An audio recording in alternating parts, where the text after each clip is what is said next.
విద్యావారిధి దక్షిణ క్షేత్రం శిశువాటిక ప్రశిక్షణ కార్యశాల సమారోహ కార్యక్రమాన్ని జరుపుకుంటాం.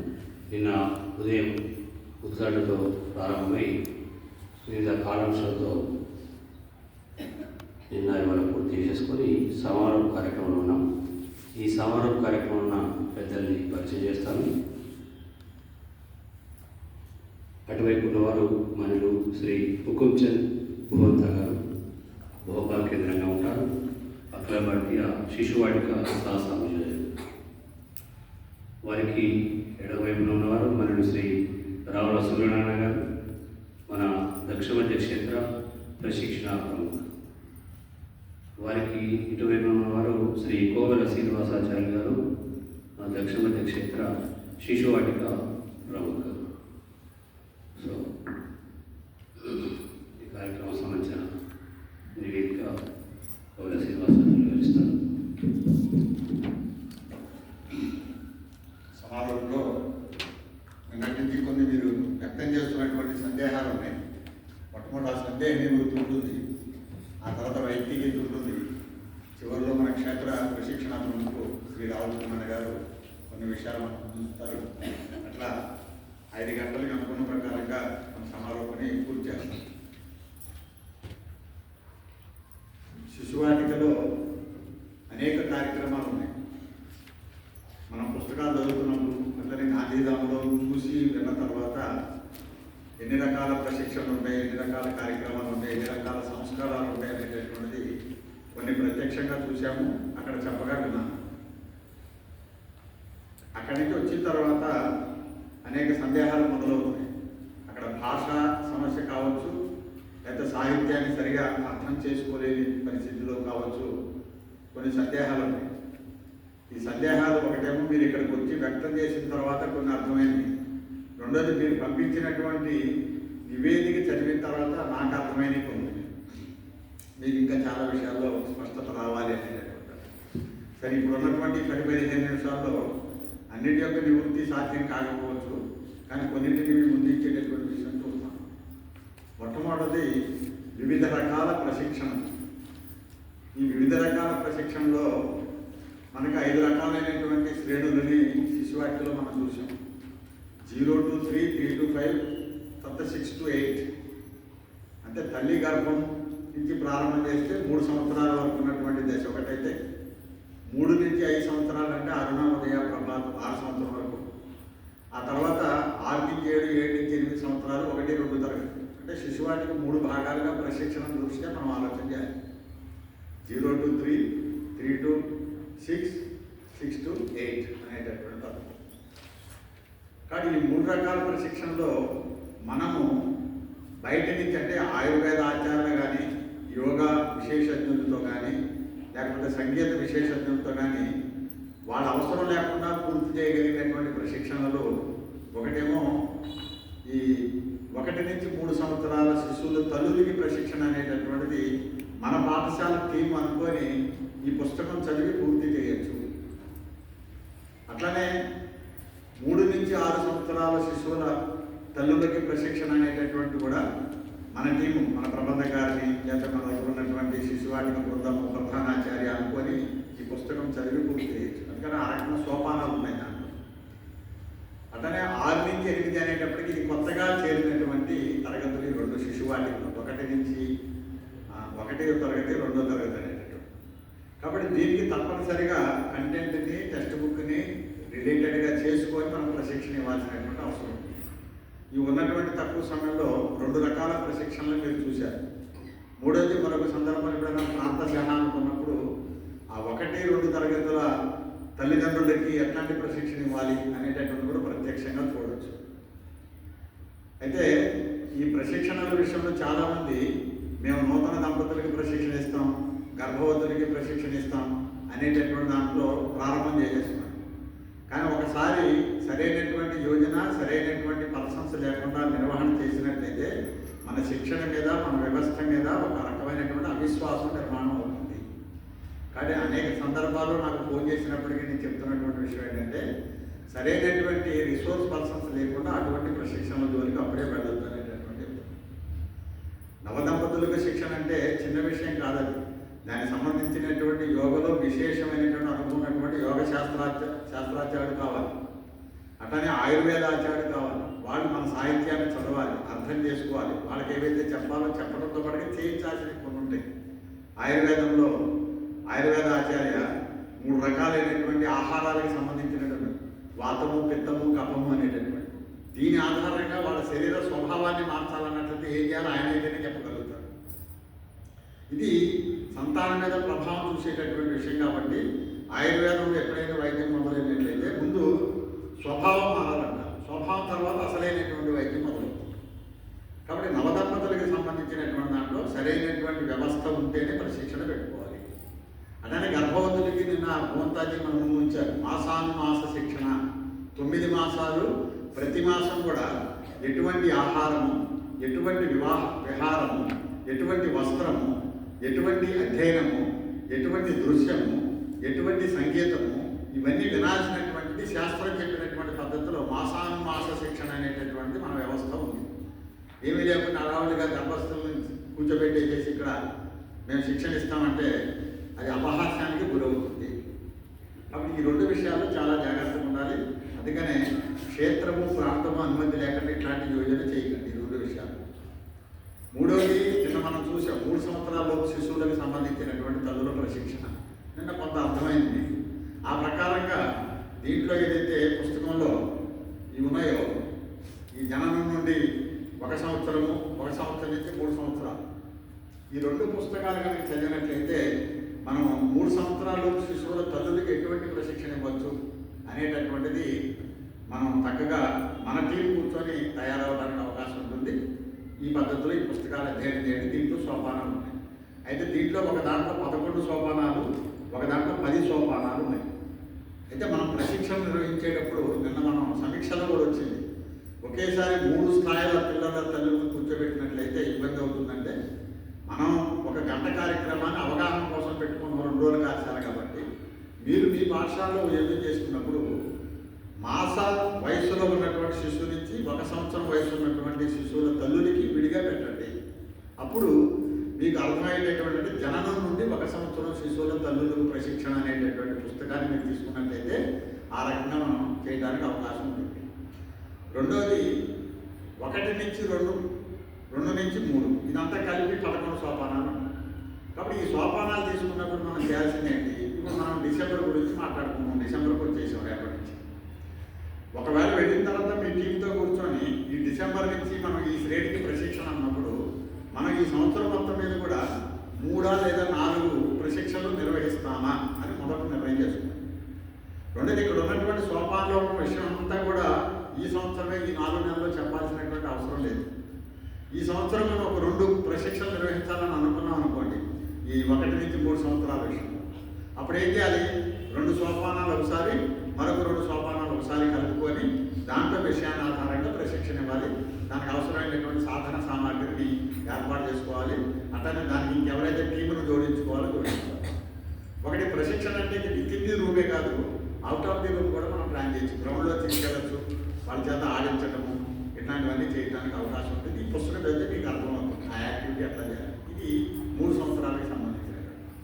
అట్లనే 3 నుంచి 5 సంవత్సరాలకు సంబంధించినటువంటి దాంట్లో చాలా స్పష్టంగా ఉంది 12 సోపానాలు.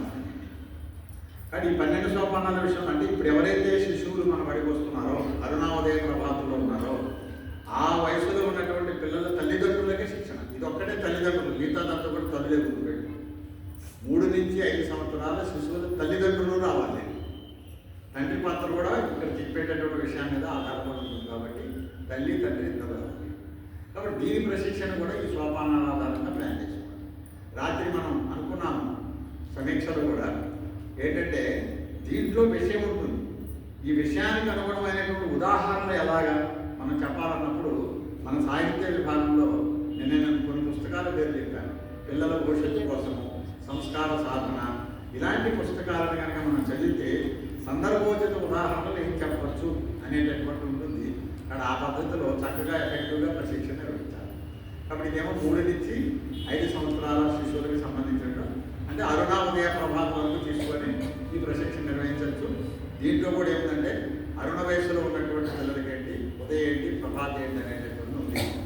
అట్లా మన పాఠశాలలో ఎదురు చూసుకున్నప్పుడు క్లాస్ వైజ్గా ఎదురు చేస్తాం కాబట్టి వయసును బట్టి శారీరక మానసిక అవసరాలు దృష్టిలో పెట్టుకొని ఆ ప్రశిక్షణ నిర్వహించాలి. ఇది దీనికి సంబంధించినటువంటి ప్రశిక్షణ. ఆ తర్వాత 1-2 విషయం నేను చెప్పాను. 1-2 తరగతులు మామూలుగా పెంచినప్పటికీ మీరు నిన్న గమనించారు. ఇక్కడ ఆ అరుణావదయ తరగతుల ప్రభాతం కూడా టెక్స్ట్ బుక్ ఓరియంటెడ్గా వాళ్ళకి కొన్ని ఎక్స్పెరిమెంట్స్ చేయించడము, అట్లానే వాళ్ళ చేత కొన్ని డ్రా చేయించడము, కలర్స్ అప్లై చేయించడము, ఇట్లాంటివన్నీ చేసాం. అయితే ఆ పని చేయించాం, కానీ ఆ పని దేనికి చేయించాం అనేటటువంటి విషయాన్ని వాళ్ళు ముందుంచాలి. ఇది ఈ రకమైనటువంటి సామర్థ్యం నిర్మాణం చేయడం కోసం మన స్కూళ్ళల్లో మన శిశువులకి నేర్పుతున్నప్ప చేస్తున్నాం అనేటటువంటి కాదు. ఒకటి కర్మేంద్రియ జ్ఞానేంద్రియ వికాసం. ఈ బొమ్మ ఏదైతే అవుట్లైన్స్ ఉందో అవుట్లైన్స్లో ఉన్నటువంటి బొమ్మ దాన్ని కలర్ అప్లై చేయడం అంటే ఏమేమి కోఆర్డినేషన్తో జరుగుతుంది ఎవరైనా చెప్పండి.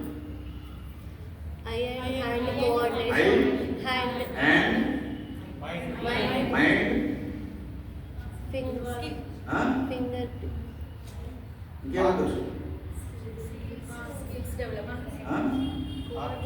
Very good. మనసు, అంతఃకరణాల్లో మనసు కూడా తోడైతేనే ఏకాగ్రత. మనం ఏం చెప్పాను సూచన, ఈ బోర్డర్ దాటి బయటికి పోకూడదు, లోపలే జాగ్రత్తగా కలర్ని అప్లై చేయాలి అనేటటువంటి ఆ కాన్సన్ట్రేషన్ అనేటటువంటి లేకపోతే గబగబా చేసేసినట్లయితే పక్కకు వెళ్ళిపోతుంది. కాబట్టి ఇన్ని రకాలైనటువంటి కోఆర్డినేషన్ కోసము మనం ఇటువంటి యాక్టివిటీ చేయిస్తాము. అట్లనే దారంలో పూసలు కూర్చోటము, ఆ యాక్టివిటీ వల్ల ఏం సామర్థ్యాలు వస్తాయి. ఇది రాత్రి కూడా అనుకున్నాం మనం. అసలు ప్రతి యాక్టివిటీ అనుకున్నటువంటి సైంటిఫిక్ రీజన్ ఏంటి అనేటటువంటి ముందు శిశువాటికి ఆచారాలు వేయాలి. దానికి మన ఉమ్మగారు కూడా కొంత ఎక్సర్సైజ్ చేశారు చక్కగా. ఆ యాక్టివిటీ దాంట్లో ఏమేమి కోఆర్డినేట్ అవుతాయి ఇట్లాంటివన్నీ కూడా అవకాశాలు బట్టి వాళ్ళు కూడా షేర్ చేస్తారు. కేవలం వాటి మీదే ఆధారపడకుండా మనం కూడా కొన్ని ఆలోచన చేసి మనం ఆ దృష్టితో క్రియాకలాపాలు చేయించవచ్చు. ఇది ఒకటి.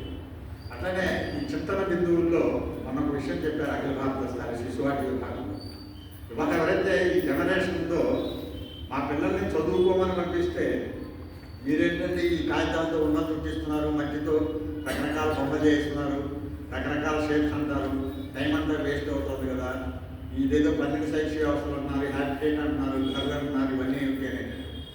కానీ మనం చేయాల్సింది ఏంటంటే ఇప్పుడు 1-2 తరగతుల పేరెంట్స్కి లేదా ప్రభాత తరగతి పేరెంట్స్కి ప్రతిదానికి సబ్జెక్టుని జోడించి ఆ వ్యవస్థ గురించినటువంటి చెప్పాలి. ఇప్పుడు ఉదాహరణకి పక్షుల జంతువుల నివాసాలు, దాన్ని ఏ సబ్జెక్ట్ని జోడిస్తాం. అతని వస్తు సంగ్రహాలయం దేనికి జోడిస్తాం. కార్యశాల దేనికి జోడిస్తాం. కాబట్టి దీన్ని మీరు కంటెంట్ని కనుక ప్లాన్ చేసుకున్నట్లయితే మన దగ్గర ఉన్నటువంటి వ్యవస్థ మీకు అవగాహన ఉంటుంది. కాబట్టి ఇదిగో ఈ సబ్జెక్టులో ఉన్నటువంటి విషయాన్ని అర్థం చేయించాలంటే మా దగ్గర ఉన్నటువంటి వ్యవస్థ ఇది అని చెప్పి అక్కడికక్కడ శిశువులను కూర్చోబెట్టి 1-2 తరగతి పిల్లల్ని ఒక 2-3 చేయించినట్లయితే వాళ్ళకు స్పష్టత వస్తుంది. మ్యాథ్స్ని వీళ్ళు ఈ పద్ధతిలో నేర్పుతారు, ఈవీఎస్ని ఇట్లా నేర్పుతారు, లేదా ఇంగ్లీష్ని ఇట్లా నేర్పుతారు అనేటటువంటి దీన్ని జోడించి చెప్పాలి. లేకపోతే ఇప్పుడు అన్ని పాఠశాలలో ఏం జరుగుతుంది, 12 శైక్షిక వ్యవస్థలు అంటే ప్రదర్శనశాల అయిపోయింది. ఏదో వాళ్ళకి ఏదో ప్రదర్శనగా చూపించడం అనేటటువంటి ఉంది. కాబట్టి ఈ దృష్టి మారాలి. ముందు ఇక్కడ ఉన్నటువంటి శ్రేణి అఖిల భారత ప్రశిక్షణ అయినటువంటి శ్రేణి కాబట్టి మన పాఠశాలలో ఈ స్వరూపాన్ని మార్చుకుంటే మన పాఠశాల గమనించినటువంటి మన విద్యాపీఠ పాఠశాల, విద్యాభారత పాఠశాల మిగిలినటువంటి కూడా మనం ఫాలో అవుతాయి. కాబట్టి అదొకటి మీరు ఆలోచన చేయాల్సినటువంటి 5 పుస్తకాలకు సంబంధించి స్కూలంగా ఇది. తర్వాత మన ఈ సంవత్సరం ఈ వార్షిక యోజనలో కానీ త్రివర్షీయ యోజనలో కానీ ఏమేమి కార్యక్రమాలు నిర్వహిస్తారు అంటే కార్యక్రమాలకి కార్యకలాపాలకి సంబంధం లేకుండా రాసేస్తారు. కార్యక్రమాలు ఏంటి ఎవరు చెప్తారు. కార్యక్రమాలు ఎక్కడున్నాయి శిశువాటికలో పోటీలు ఉన్నాయి. ఎవరన్నా ఉన్నారు చెప్పండి.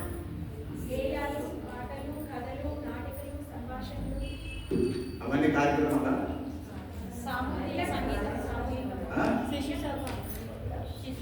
మీరు చెప్పేవన్నీ కూడా క్రియాకలాపాలు. నేను అడుగుతున్నటువంటి కార్యక్రమాలు, ప్రోగ్రామ్స్ శిశువాటికలో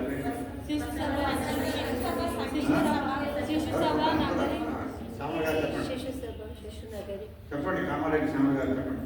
శిశు సభ నగరి. మీరు శ్యామల గారు కాదు కదా, చెప్పండి. శిశు సభ, సంగీత సభ, సామూహిక భోజనము, ఇంకా ప్రత్యేక ప్రార్థన, ప్రార్థన, జన్మదినోత్సవము, మొదటి ఫస్ట్ డే ప్రథమ దినోత్సవము. ప్రథమ దినోత్సవం అంటే ఏమవుతుంది? School reopening.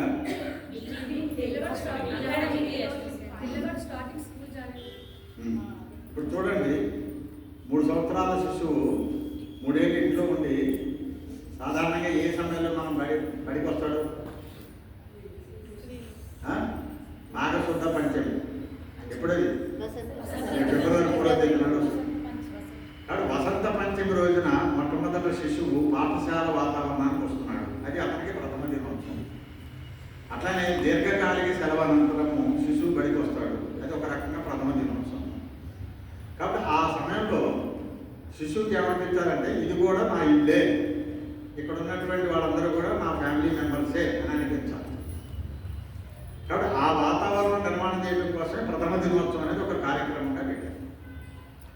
గేడి దగ్గర రిసీవ్ చేసుకునే దగ్గర నుంచి మొదలు పెడితే క్లాస్ రూమ్లోకి వచ్చేంత వరకు అట్మాస్ఫియర్ చూసిన తర్వాత అట్రాక్ట్ అయ్యి నేను ఇక్కడే ఉంటాను, ఇంటికి పోననే వాతావరణం. కాబట్టి దానికి ఏమేమి అలంకరణ చేసినట్లయితే పిల్లలు అట్రాక్ట్ అవుతారు. మన వ్యవహారం ఎట్లా ఉండాలి, మాట తీరు ఎట్లా ఉండాలి, ఆయాలు ఎలా ఉండాలి, ఆయాల పాత్ర కూడా చాలా ఉంటుంది ఇంట్లో. కాబట్టి ఇవన్నీ కూడా ప్రథమ దినోత్సవం అనేటటువంటి దాంట్లో ఉన్నాయి. చక్కగా వాళ్ళకి ఆ రోజున కూర్చోబెట్టి స్టాండ్ అని కాకుండా వాళ్ళని గ్రౌండ్ అంతా తిప్పాలి. దాని క్లాస్ రూమ్లో స్వేచ్ఛగా ఆడుకోవడానికి అవసరమైన వస్తువులు ఇవ్వాలి. వాళ్ళకి ఏ ఇష్టమైనటువంటి వస్తువుంటే ఆ ఇష్టంతో ఆడుకునేటట్టుగా అవకాశం ఇవ్వాలి. మధ్యలో ఏడ్చినట్లయితే తినడానికి అవసరమైనటువంటి ఏర్పాటు మనం చేయాలి.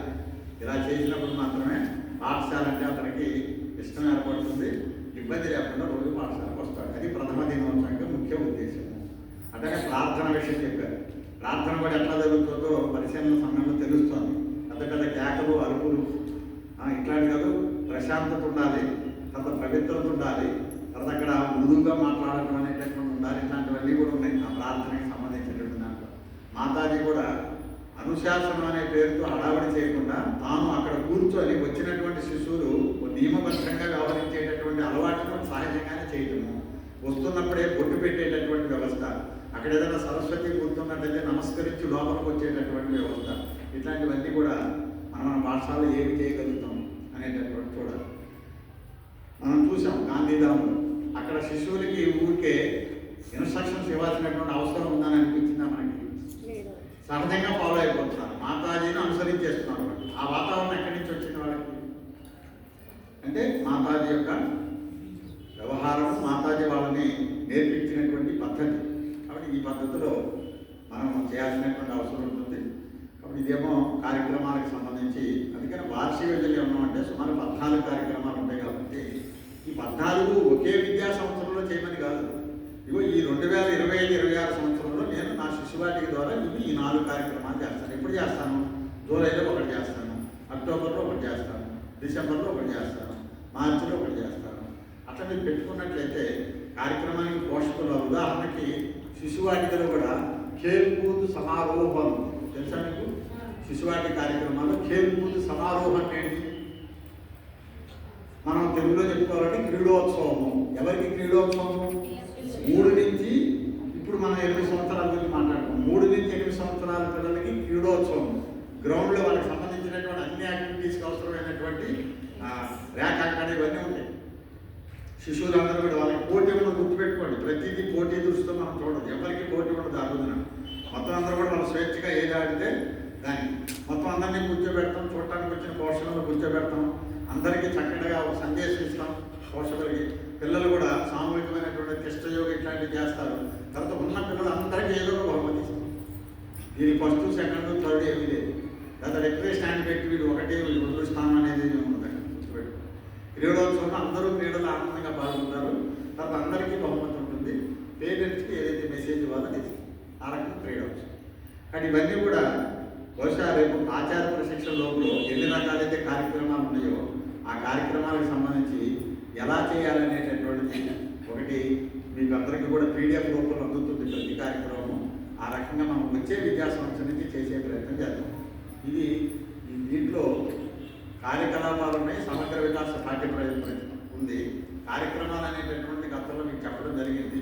అయితే మళ్ళీ ఒకసారి 14 కార్యక్రమాలు ఎలా చేయాలనేటటువంటి నేర్పించడం జరుగుతుంది. ఇవి ప్రధానంగా దృష్టి పెట్టాల్సినటువంటి విషయాలు. చివరిగా సువర్ణప్రాసకి సంబంధించినటువంటి దాంట్లో కూడా నిన్న మనం అనుకున్నాం, ఎవరైతే గాంధీధామ్ వెళ్ళొచ్చినటువంటి ఆచార్య పాఠశాలలు ఉన్నారో అన్ని పాఠశాలలో కూడా సువర్ణప్రాస సంస్కారం జరగాలి. దీనికి పుష్యమి నక్షత్రంలో మనందరికీ తెలుసుగా మద్దతు కూడా.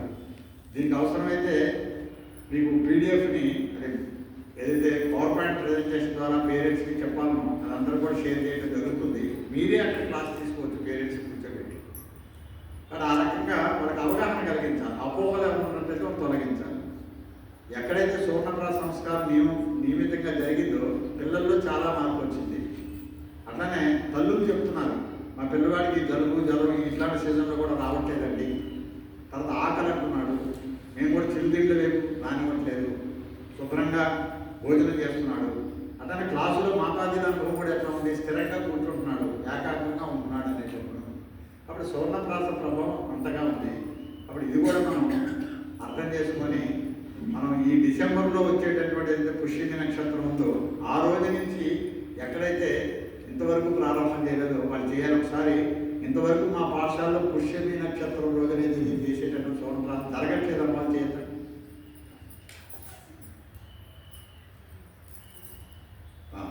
కాబట్టి ఇది తప్పనిసరిగా ఈ నవంబర్లోనే అదే ఈ డిసెంబర్లోనే ఒకసారి అవగాహన సమావేశం నిర్వహించుకొని అట్లా మనం ఒకవేళ కొన్ని చోట్ల ఏంటంటే ఆయుర్వేద ఆచార్య చెప్తేనే వాళ్ళకి విశ్వాసం ఉందంటే పిలవండి, ఆయుర్వేద డాక్టర్ గారు వస్తారు, వచ్చి ఆయన కూడా చెప్తారు సువర్ణప్రాస విశేషం ఏంటనే.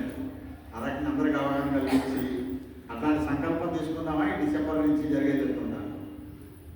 ఏమంటారు నరసింహ గారు, ఏమంటారు?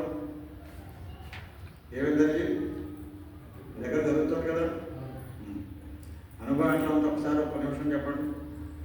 ఈ పాఠశాలలో చాలా కాలం బట్టి జరుగుతుంది కాబట్టి అనుభవం చెప్పండి ఒకసారి. నలుగురు పిల్లల్లో వాళ్ళు స్వయంగా చెప్పిన విషయం, నడక ఇబ్బంది ఉండే ఈ సువర్ణప్రాస వాడిన తర్వాత ఆ కండరాల బలం అనేది వచ్చి నడుస్తున్నారు. రెండవది ఒక గల్లీలో కాలనీలో ఉన్న బాబు ఎప్పుడు జలుబు పడేసి ఎప్పుడు ముక్కుగారేది టోటల్గా. ఆయన ముక్కుకోవడానికి కూడా ఎవరు ఇష్టపడేవాళ్ళు కాదు. అలాంటిది 70% క్యూర్ అయ్యారు. మూడో విషయం, మెంటల్లీ వీక్ ఉండి అసలు మాటలు రాకపోయేది, కొద్దిగా మాట్లాడేది, కొద్దిగా మాట్లాడగలుగుతున్నారని 3 అనుభవాలు అనుకుంటున్నారు. ఈ అనుభవం చాలా చోట్ల ఉంది. గట్టిగా మాట్లాడేటటువంటి వాళ్ళు రెగ్యులర్గా సువర్ణప్రాస కారణంగా మాటలో స్పష్టత వచ్చింది అనేటటువంటి చాలా చోట్ల చెప్పారు. అంటే శారదాంలో కూడా అనుభవం. ఆ పద్ధతిలో మనం ప్రయత్నం చేద్దాము. ఇవి స్థూలంగా ప్రస్తుతానికి విషయాలు. అట్లనే నిన్న ఆంధ్రప్రదేశ్ సంబంధించిన నాటి తిరిగి మళ్ళీ మీకు మీరు తయారు చేసుకొచ్చారు. ఈ అనుభవాన్ని రాసి పెడుతున్నారు, అట్లా వాళ్ళ చేత రాయించి మనం ఫైల్ చేసుకున్నామా చేయాలి. కామారెడ్డిలో చేస్తున్నారు, అట్లా మైన్సాలో చేయండి, కావాల్సిన కూడా చేయండి. చాలా 14 programs, instead of waiting for the May work, can we have Google Meet, all of us? First PDF పంపించేస్తాం తెలుగులో. PDF పంపించినాక ఒకసారి గూగుల్ మీట్ ఉంటే డౌట్స్ ఉంటే స్టార్ట్. ముందు వాళ్ళ మెటీరియల్ ఏదో చదువుకున్నాక డౌట్స్ ఏదంటే ఇదన్నా రైట్ మంచిది. రైట్ టికెట్ సందే గారు.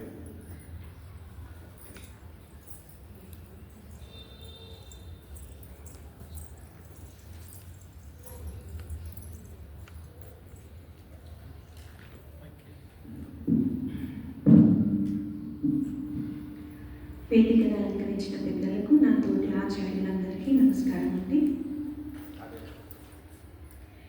జయ జయ జయ హే భారతి, జగమంత కోరుని సంస్కృతి. జయ జయ జయ హే భారతి, జగమంత కోరుని సంస్కృతి. జీవజాతులకు అంతే లేదు, వైరుధ్యానికి తావే లేదు. ప్రకృతితో పెనవేసిన బంధం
మార్గదర్శనం చేయవలసిందిగా మనం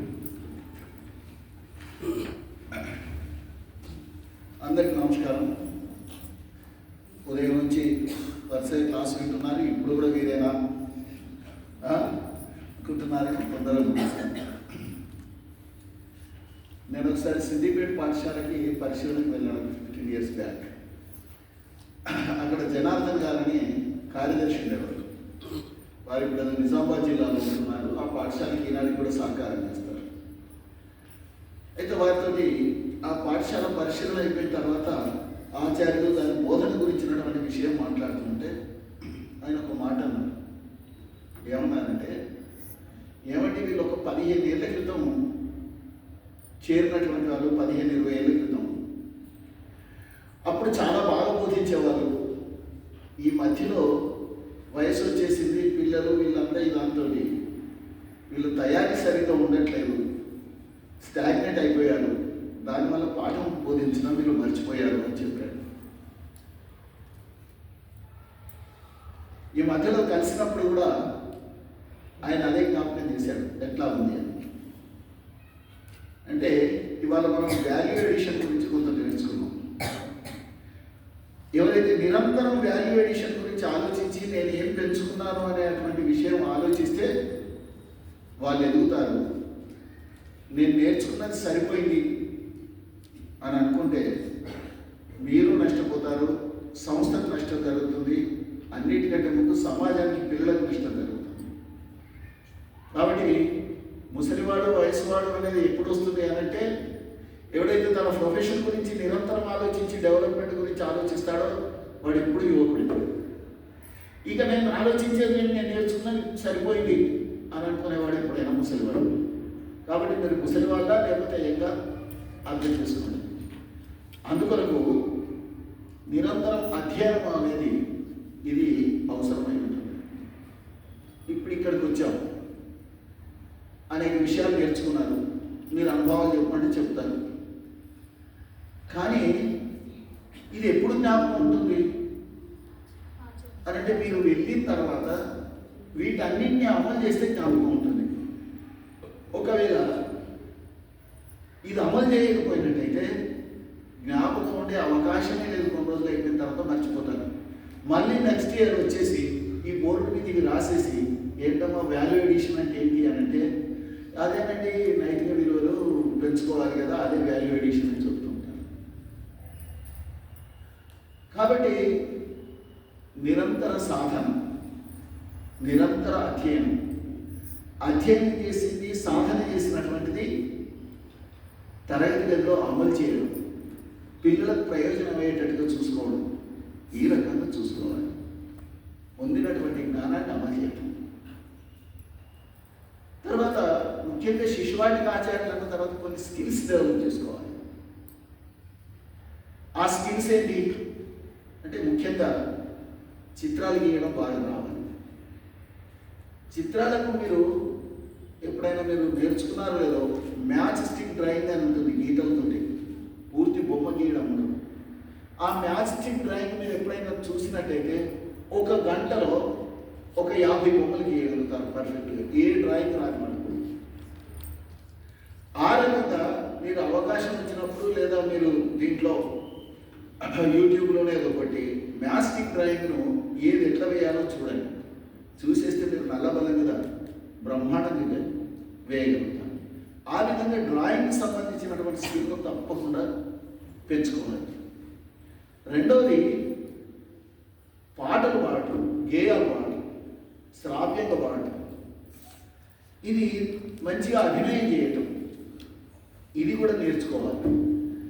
మేము ఏదో వచ్చిన పాట పాడతాం, మా వయసు వచ్చింది కదా అభినయం చేయడం ఇప్పుడు ఏం బాగుంటుంది అని అనుకుంటే నష్టపోయేది ఎవరండి? పిల్లలు కాదు, సమాజం, దేశం నష్టపోతుంది.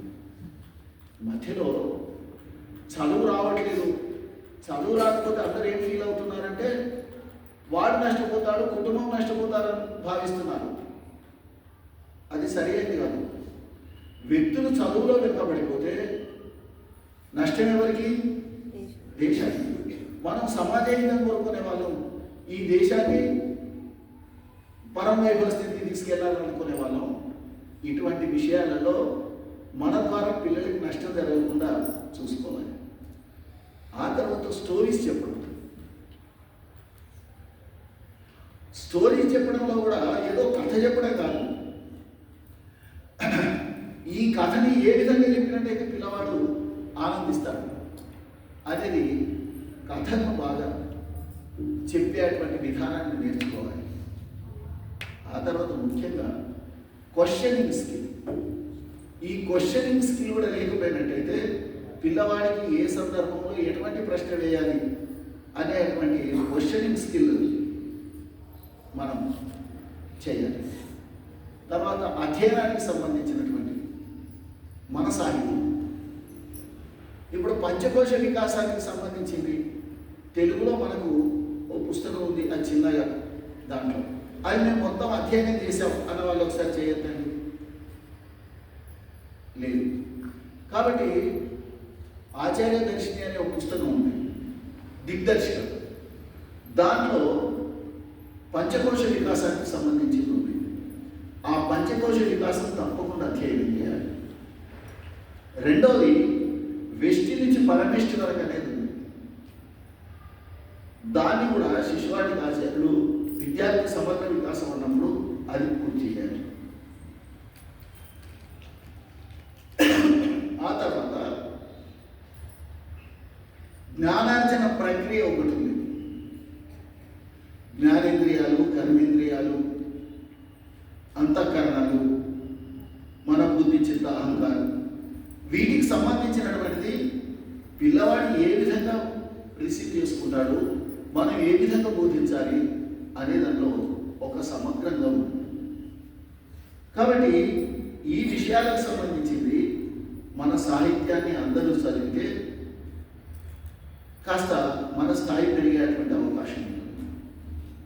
తర్వాత మన సాహిత్యం కాకుండా ఇతర సాహిత్యం కూడా చదివేటువంటి ఆలోచన చేసుకోవాలి. అంటే ఉదాహరణకు ఈ శిశు శిక్షకు సంబంధించినటువంటి అనేక సంబంధాలు చిన్నజీవ స్వామి వాళ్ళు చేశారు, సత్యసాయి వాళ్ళు చేశారు, స్వామినారాయణ వాళ్ళు చేశారు, అరవింద వాళ్ళు చేశారు. మన దాని పద్ధతిలో ఏమున్నాయో దాంట్లో యాక్టివిటీస్ ఇటువంటి జోడించుకునేటువంటి ప్రయత్నం చేసుకోవాలి. మన అవసరం కాదు. ఇప్పుడు ఉమాగారు ఉన్నారు, ఉమాగారు వారు చేయాల్సిన అవసరం లేదు. కానీ వారు చేసినటువంటి పుస్తకాలు, గ్రంథాలు రాసినటువంటి చూస్తే ఆశ్చర్యపోతాం, ఇంత టైం ఎక్కడ దొరుకుతున్నది, ఎందుకు చేస్తున్నారని. అంటే ఆమెకు ఆ ఇంట్రెస్ట్ ఈ స్థాయిని పెంచాలనేటువంటి ఉద్దేశం. మనకు డాక్టర్ రామనిరంజన్ పాండే గారని ప్రాంతానికి అధ్యక్షుడు ఉండేవారు. చంద్రికా ప్రసాద్ సక్సేనా అని వారు అఖిల భారత ప్రశిక్షణ పొందేవారు. వారు ఇక్కడికి ఒకసారి వచ్చారు, చంద్రికా ప్రసాద్ సక్సేనా గారు. వచ్చిన తర్వాత ఎక్కడో మనకి ఇట్లా వచ్చేసింది ఏంటంటే మా మొదటి అధ్యక్షుడు రామనిరంజన్ పాండే గారు. రామనిరంజన్ పాండే గారు అంటే డాక్టర్ రామనిరంజన్ పాండే హిందీ ఓ కాశికా హై ఓయి హై క్యా అని అన్నాడు. అంటే ఓయి హై అని నేను చెప్పాను. చెప్పిన తర్వాత ఓ మేరా గురువు హై బచపన్ మే, ఓ BA में मेरा गुरु है, इसके पास जाना है అన్న తర్వాత చంద్రికా ప్రసాద్ సక్సేనా గారిని అక్కడికి తీసుకెళ్ళిన తర్వాత అక్కడ వాళ్ళు వాళ్ళ బ్యాచ్ అదంతా చెప్పేసిన తర్వాత రామనిరంజన్ పాండే గారు అనేక మంది గురించి అడిగారు. అడిగిన తర్వాత వాళ్ళు ఎవరెవరు ఉన్నారు, ఎవరెవరు బ్రతిలేదు, వారే చంద్రికా ప్రసాద్ సక్సేనా గారు అప్పటికి రిటైర్ అయ్యి 7-8 సంవత్సరాలు అయింది. కాబట్టి అడిగిన తర్వాత వీళ్ళు ఇట్లా చనిపోయారు, వీళ్ళు ఇక్కడ ఉన్నారని అడిగాను. అడిగిన తర్వాత ఆయన అడిగాను నన్ను, ఏమని, గురూజీ గురూజీ ముझे पहचाना क्या అంటే వాళ్ళు ఏం చెప్పారు, అరే చంద్రికా ప్రసాద్ నై పహచానా తా और किसको पहचानूंगा అని వాళ్ళు అన్నారు. అన్న తర్వాత వీళ్ళు ఒక ప్రశ్న వేశారు. ఆ ప్రశ్న ముఖ్యమైనది. ఏం ప్రశ్న వేశారంటే, మీకు ఏజ్ 90 దాటింది, 94 దాటింది, ఇంతకు ముందంటే మీరు అన్ని ప్రవచనాలు చేసేవారు, ఇప్పుడు ఈ ప్రవచనాలు కూడా చేయరు కదా, ఈ పుస్తకాలను ఎందుకు చదువుతున్నారు, ఇప్పుడు ఇంత కష్టపడి చదువుతున్నారని. అంటే అరే చంద్రికా ప్రసాద్ ఇది దేఖో మై కుచ్ నేను ఎవరికో బోధన చేయాలని చెప్పట్లా, ఎవరికో నేర్చుకొని విజ్ఞానం నేర్చుకొని పాఠాలు చెప్పాలని నేర్చుకోవట్లేదు, నా మానసిక ఆనందం కొరకు నేను చదువుకుంటున్నాను, అందులో నాకు ఆనందం కాబట్టి నిత్య అధ్యయనం మన దాంట్లో డెవలప్మెంట్ ఇది కూడా. చివరిగా ఏంటంటే మా ఇంట్లో శిశువాటికకు సంబంధించినటువంటివి మా సొంతగా ఒక 7-8 పుస్తకాలు ఉన్నాయి అన్న వాళ్ళు చేయొద్దండి. సొంత లైబ్రరీలో స్కూల్లో కాదు దించండి. కాబట్టి ఆ విధంగా ఈ ఈసీసీకి సంబంధించినటువంటి విషయాలు, ఆ తర్వాత ఇప్పుడు చెప్పినటువంటి శ్రీనివాచార్య గారు చెప్పిన 5 పుస్తకాలు, ఇటువంటి అన్నింటినీ జోడించుకోండి. ఆ తర్వాత ప్రతి ఇంట్లో ఒక లైబ్రరీ ఉంచుకోండి. కనీసం అందులో శిశువాటికకు సంబంధించిన పుస్తకాలు ఉంచండి. ఆ పద్ధతిలో మీరు ముందుకు వెళ్ళండి.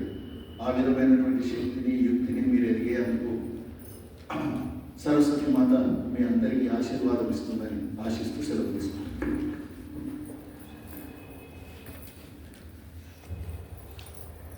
శాంతిమంత్రం. సర్వే భవంతు సుఖినః, సర్వే భవంతు సుఖినః, సర్వే సంతు నిరామయాః, సర్వే భద్రాణి పశ్యంతు, మా కశ్చిత్ దుఃఖభాగ్ భవేత్. ఓం శాంతి శాంతి శాంతిః.